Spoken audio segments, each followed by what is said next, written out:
Media sekalian yang saya cintai dan saya hormati. Sore hari ini kita akan melaksanakan press conference terkait pengungkapan kasus. Pemirsa, masih bersama reporter, jurnalis Berita Kota melaporkan. Ditreskrimum Polda Lampung berhasil membongkar kasus prostitusi di sebuah kos-kosan di Jalan Soekarno-Hatta, Labuhan Ratu, Bandar Lampung. Kabid Humas Polda Lampung, Kombes Pol Umi Fadilah Astutik mengatakan, pengungkapan itu berawal dari informasi masyarakat, adanya sebuah kos-kosan dijadikan tempat prostitusi. Setelah melakukan penyelidikan, petugas menemukan 13 orang dari lokasi TKP, dan langsung dibawa ke Polda Lampung untuk dilakukan pemeriksaan, ujarnya saat konferensi pers di Mapolda Lampung, Senin tanggal 1 April tahun 2024. Saat digerebek, terdapat 6 kamar, yang ditempati oleh 6 orang wanita, di mana 5 diantaranya masih di bawah umur. Saat dilakukan upaya paksa, ada 2 orang yang masih melayani tamu hidung belang, ucapnya. Hasil pemeriksaan, 6 orang yang ditetapkan sebagai tersangka, diantaranya DA, PH, MH, NS, AN dan HA. DA berperan sebagai mucikari, sedangkan PH, MH dan NS berperan sebagai admin, yang menawarkan jasa korban melalui aplikasi media sosial. AN dan HA berperan menjemput dan mengantar tamu, serta memberikan kenyamanan kepada tamu, imbuhnya. Media sekalian yang saya cintai dan saya hormati. Sore hari ini kita akan melaksanakan press conference terkait pengungkapan kasus tindak pidana TPPO di Polda Lampung. Jadi hari ini berawal dari adanya laporan masyarakat terkait adanya rumah yang berada di Soekarno-Hatta, yaitu sebuah rumah kos-kosan. Di sana diduga dijadikan praktek prostitusi. Kemudian dari Subdit 3 Jataras ini melakukan serangkaian penyelidikan. Nah, waktu itu tanggal 23 Maret 2024, tim dari Subdit 3 ini ke TKP di sana. Namun demikian, pada saat tim Subdit 3 ini ke sana, itu kondisi kos-kosan tersebut tidak ada orang, terkunci, tidak ada aktivitas di sana. Kemudian tim kembali ke kantor dan kembali lagi untuk melakukan rangkaian penyelidikan, sehingga keesokan harinya itu di tanggal 24 Maret tim Resmob Subdit 3 ini berhasil masuk ke kos-kosan namanya kos dengan inisial J di daerah Soekarno-Hatta, Labuhan Ratu, Bandar Lampung. Nah, di sana ketika tim ini sudah berhasil masuk ke kos-kosan, didapatkan ada sekitar 6 kamar yang ditempati oleh 6 wanita di bawah umur.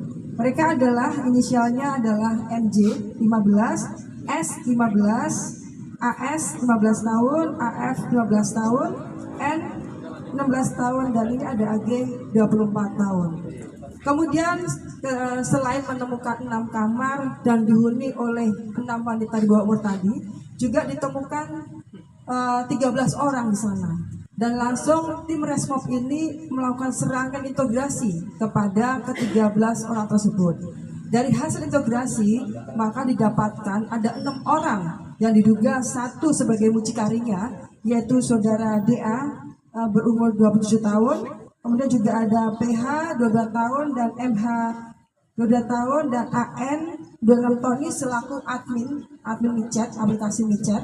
Kemudian juga ada NS 18 tahun dan HA 39 tahun ini sebagai pengguna jasa dari prostitusi tersebut.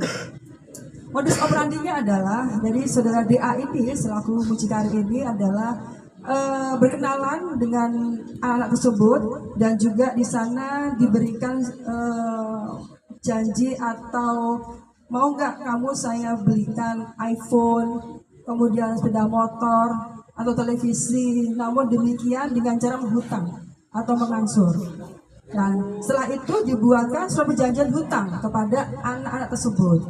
Dan kalau seandainya anak-anak ini tidak bisa melunasi atau kepingin pergi, maka mereka berkewajiban untuk membayar 8 juta ya, kalau nggak salah ya, 8 juta.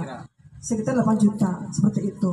Sehingga anak ini kayak terikat untuk terus bisa membayar dari barang-barang yang dibelikan oleh si DA mucikari tersebut. Motifnya adalah motif ekonomi, yaitu dengan cara tadi ya mengeksploitasi para korban. Jadi motifnya adalah motif ekonomi. Kemudian bagi ke 6 korban ini akan dikenakan pasal 2 ayat 1 Undang-Undang RI nomor 21 tahun 2007 tentang penghapusan tindak pidana perdagangan orang, dipidana paling singkat 3 tahun dan paling lama 15 tahun, dan pidana denda paling sedikit 120 juta rupiah dan paling banyak 600 juta rupiah. Dan saat ini barang bukti yang disita oleh Subdit 3 Ditkrimum berupa 6 unit sepeda motor, 12 unit handphone, alat kontrasepsi berbagai jenis, pelumas kelamin, dan 5 helai pakaian. Nah, untuk korban sendiri saat ini berada di Rumah Aman UPTD PPA Provinsi Lampung untuk mendapatkan trauma healing dan pelayanan kesehatan. Mungkin itu yang bisa kami sampaikan pada sore hari ini. Ini sedang kami lakukan pemeriksaan kesehatan, masih sedang berlangsung. Tadi hari ini dengan Rumah Sakit Bayangkara, kemudian hasilnya akan kami rujuk ke Rumah Sakit Abdul Muluk apabila memerlukan. Kemudian untuk para korban ini juga kami berikan konseling dan edukasi, tidak hanya mengenai masa depan, tapi juga tentang sekolah dan pilihan-pilihan hidup yang lainnya. Dan izin.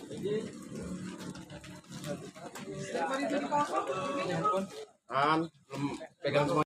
Didapatkan ada sekitar Terkait modus operandinya, Umi mengatakan para pelaku mengiming-iming korban akan memberikan barang-barang mewah seperti iPhone, TV, motor, dan lain-lainnya. Jadi para pelaku menawarkan pinjaman uang dan barang mewah kepada korban dengan membuat surat hutang kepada korban, jelasnya. Lalu, korban yang telah menerima uang itu diwajibkan harus menyicil dengan cara membayar melalui jasa prostitusi, lanjutnya. Jika para korban tidak sanggup dan ingin berhenti melayani lelaki hidung belang, para korban harus membayar denda sebesar 8 juta rupiah. Motifnya karena ekonomi. Rata-rata korban ini dari luar Bandar Lampung dan putus sekolah, ucapnya. Saat ini para korban masih dilakukan trauma healing dan dalam perlindungan Polda Lampung. Hasil pemeriksaan, kegiatan prostitusi itu sudah berlangsung selama 1 tahun.